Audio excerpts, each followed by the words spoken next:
ওমা একটু রামেন বানিয়ে দাও না গো। ওইসব রমেন টমেন আমি করতে জানি না। ঠিক আছে তাহলে ম্যাগি বানিয়ে দাও মাশরুম ডিম দিয়ে। সেটা তো আগেই বলতে পারতি, এক্ষুনি বানিয়ে আনছি।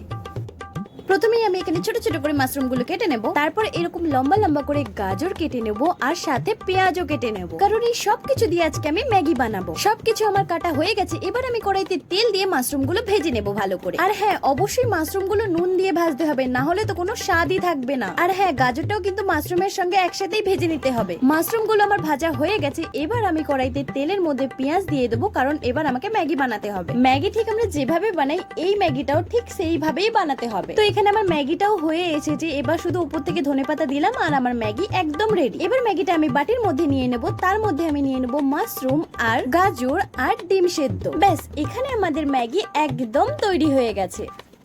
উফ, এই নে তোর ম্যাগি।